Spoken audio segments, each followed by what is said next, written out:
Hi everyone. So I'm back with Mixed Media Morsel number 32, and I'm not going to be showing a new technique today. I'm going to just do a morsel mashup and just combine 2 or 3 of the morsels that we've already done. And I'm going to make a page with a fall theme, and so I'm gonna, what I've already done is covered my my page with a couple of coats of gesso just to eliminate some of the lines, because I'm gonna be putting this napkin on the page, and I didn't want the lines to show through, which they will through this open area especially. So I'm going to just use some Mod Podge and glue down the napkin, and then we'll move on to the next section.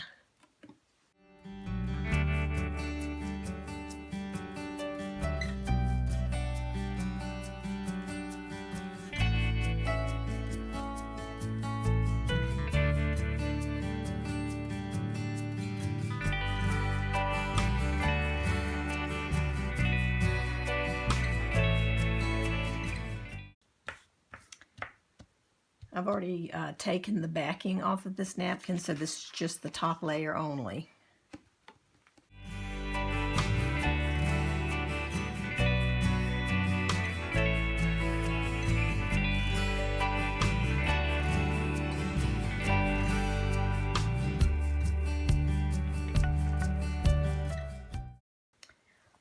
Okay, so it's all dry now, and I put an additional coat of the Mod Podge on the top and dried that.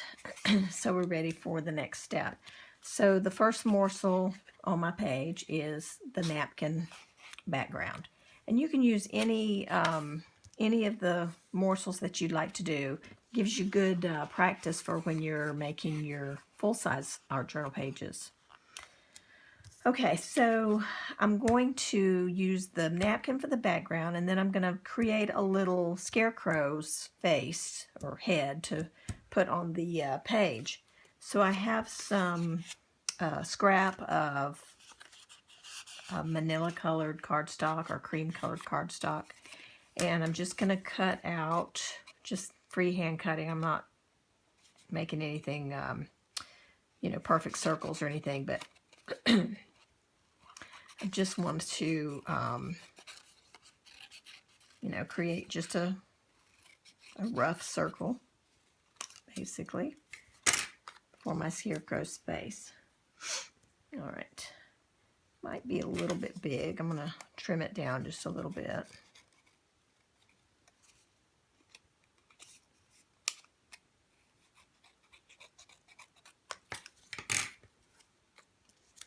All right, that's probably good. I'm going to take another piece of cardstock and draw out a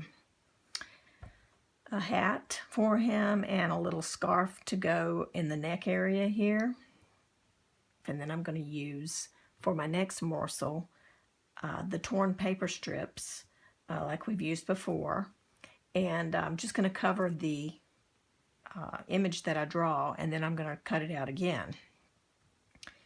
And those will already be attached. So I just need to borrow his head for a second and decide about, these are very simple shapes, like just little geometric shapes. So he's going to have a little hat that's about yay big. Okay. And then I'll do the same thing for a scarf, and I'm just going to make a little triangle piece to use for the scarf. So it's going to be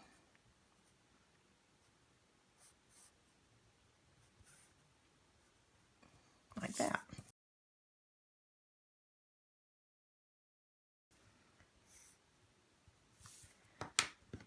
Okay, now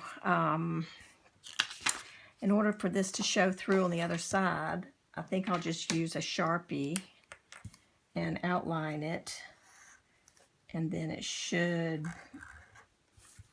show through a little bit because once I glue the strips onto this side, we're not going to be able to see, you know, what's drawn, but obviously it'll show through to the back side this way.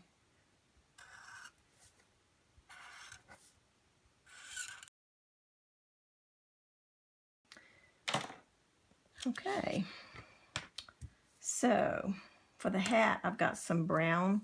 What I did was just went ahead and tore some strips of like scrapbook papers. Try not to get any that are too thick like cardstock, but mostly papers. You can use painted papers or magazine pages, whatever you want. I was just trying to keep them in the same color families. And for the scarf, I'll use these that have the red and the gray in them. And I'm just going to use the Mod Podge again.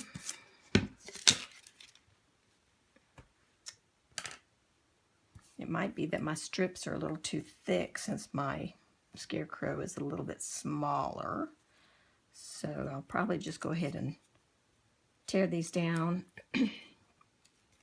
into a little bit smaller strips, and that way we'll get more of the patterns. We'll be able to use more of them. Okay, so I'll be right back.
Okay, so we have our hat and our little scarf done. Okay. And so we need to make a little face now.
I'm going to use a little bit of archival ink in a brown colored tree branch and just ink around the edges of the face.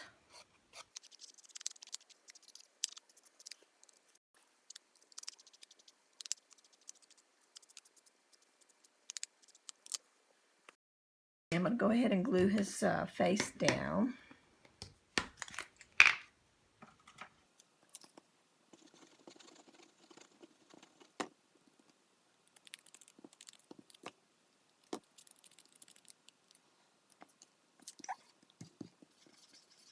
Going to add a little bit of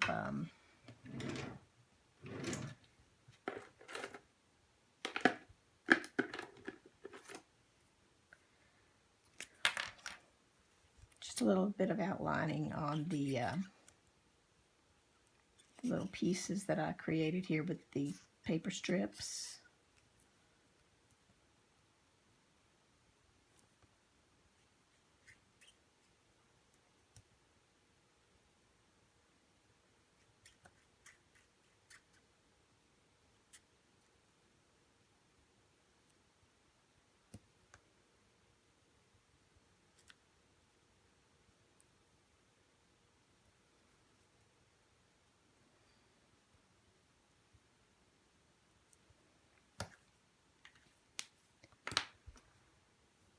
And I've got some little pieces of some raffia that I'm going to attach. I'm going to put a little bit of these small pieces coming out of the top of the hat, I think.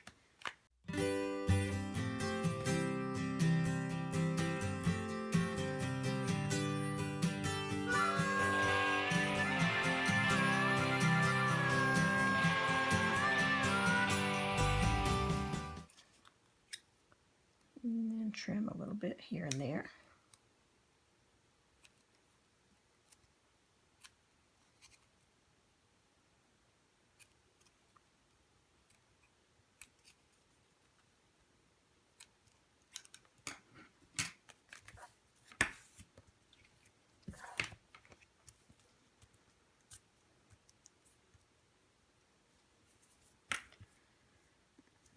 And I'm going to put a few of these kind of like hair for the scarecrow.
Okay, so I I tucked his hair under his hat a little bit more on this side so it wasn't sticking out past the hat, so I like that a little bit better.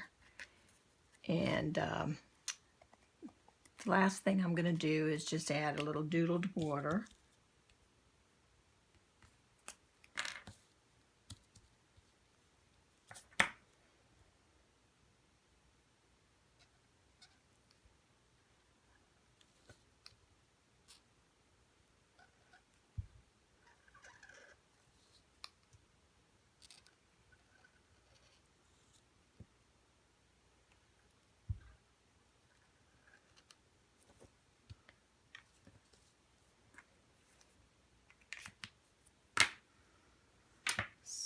So we got a brown border. Doesn't show up quite as much as I'd like, so I think I'm going to add a little black to that. I'm going to dry it first.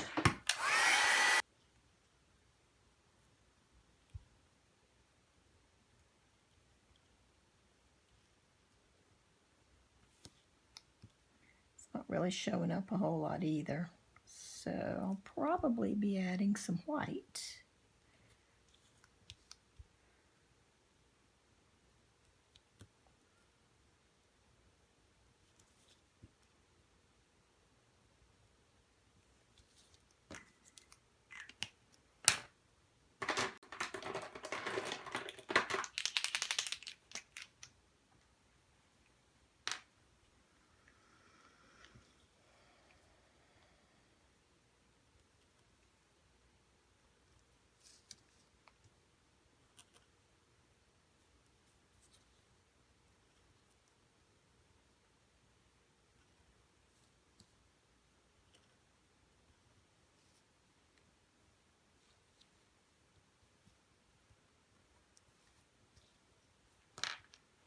There we go. I like that a lot.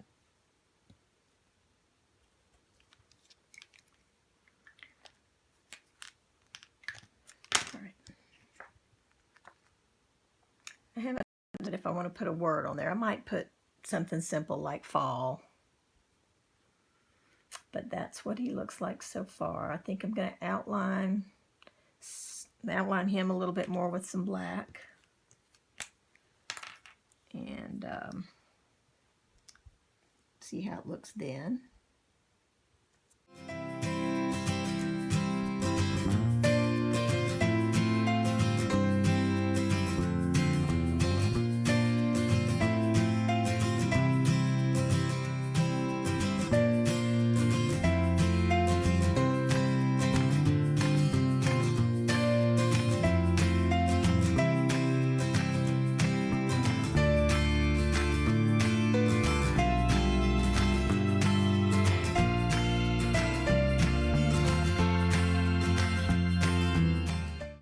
Okay, so I think I'm going to use these little teeny alphas from Glitz and spell the word fall.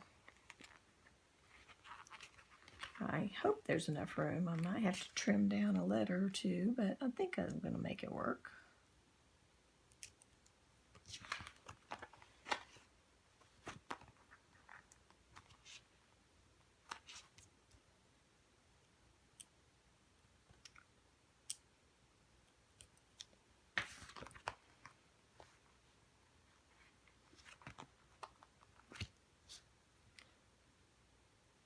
Okay, got it.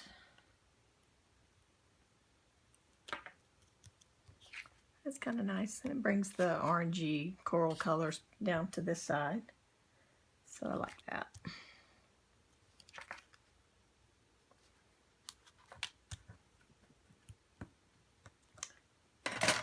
Okay.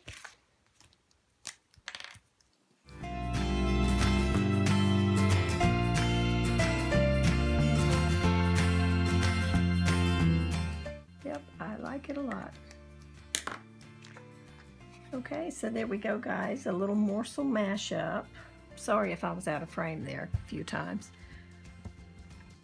Napkin background, torn paper strips here and here, doodles around the edges. I like that a lot. Okay, you guys, I'm looking forward to seeing your morsel mashups, and it'd be fun if you could do a fall theme as well. You can use, you know, leaves and things like I did. You can do Halloween if you want. You can do grateful, you know, like Thanksgiving stuff. And that would be fun too. And like I said, you can pick any of the morsels you want to use for yours, but I'd like for you to use at least 2 and hopefully 3. And if you want to use more, that's fine too, but minimum of 3 I think would be great. And gives you a good feel for mashing them up and using them together on a page. So have fun, you guys, and we'll see you again soon. Take care. Bye-bye.